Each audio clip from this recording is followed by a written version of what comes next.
నమస్తే, welcome to KK news. నేను శ్రీదేవి. ఏపీలో రాజకీయాలు ఆసక్తికరంగా మారుతున్నాయి. ఎవరు ఏ పార్టీలో ఉంటారో తెలియని పరిస్థితి. ముఖ్యంగా వైఎస్ఆర్ కాంగ్రెస్ పార్టీకి పెద్ద ఎత్తున నేతలు గుడ్ బై చెబుతున్నారు. ఆ పార్టీ ఓడిపోయిన నాటి నుంచి చాలా మంది నేతలు బయటకు వెళ్ళిపోతున్నారు. పార్టీలో నెంబర్ 2 గా ఎదిగిన విజయసాయి రెడ్డి ఏకంగా రాజీనామా చేసి మరీ రాజకీయాలకు దూరం అయ్యారు. ఆయన బాటలోనే తాజా మాజీ మంత్రులు, ఎమ్మెల్యేలు సైతం రాజీనామా చేశారు. తాజాగా ఒంగోలు జిల్లాకు చెందిన 20 మంది కార్పొరేటర్లు గుడ్ బై చెప్పారు. పవన్ కళ్యాణ్ సమక్షంలో జనసేనలో చేరారు. ఇక ఇప్పుడు అదే ప్రకాశం జిల్లాకు చెందిన మరో నేత జనసేనలో చేరేందుకు సిద్ధపడుతున్నట్లు సమాచారం. ప్రకాశం జిల్లాలో బలమైన నేతగా మాజీ మంత్రి బాలినేని శ్రీనివాసరెడ్డి గుర్తింపు పొందారు. కాంగ్రెస్ పార్టీ ద్వారా రాజకీయాల్లోకి వచ్చిన ఆయనను రాజశేఖర రెడ్డి ఎంతగానో ప్రోత్సహించారు. చిన్న వయసులోనే ఎమ్మెల్యేలతో పాటు మంత్రి పదవి చేపట్టారు బాలినేని.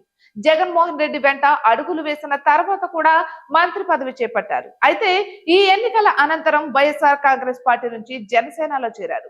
ప్రస్తుతం జనసేనను బలోపేతం చేసే పనిలో పడ్డారు.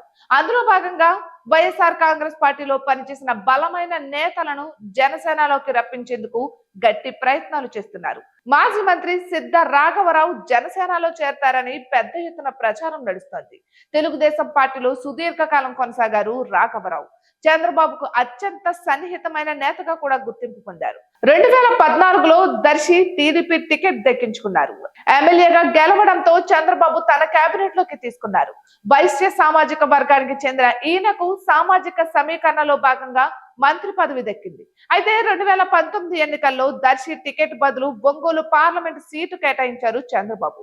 కానీ ఆ ఎన్నికల్లో దారుణంగా ఓడిపోయారు. ఓడిపోయిన తర్వాత వైఎస్ఆర్ కాంగ్రెస్ పార్టీలో చేరారు. 2024 ఎన్నికల్లో దర్శి టికెట్ కోరుకున్నారు. కానీ జగన్మోహన్ రెడ్డి బూచపల్లి శివప్రసాద్ రెడ్డికి సీట్ ఇచ్చారు.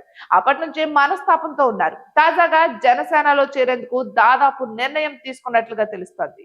ఇటువంటి మరెన్నో వీడియోస్ కోసం కేకే న్యూస్ తెలుగు ఛానల్ ని సబ్స్క్రైబ్ చేసుకోండి.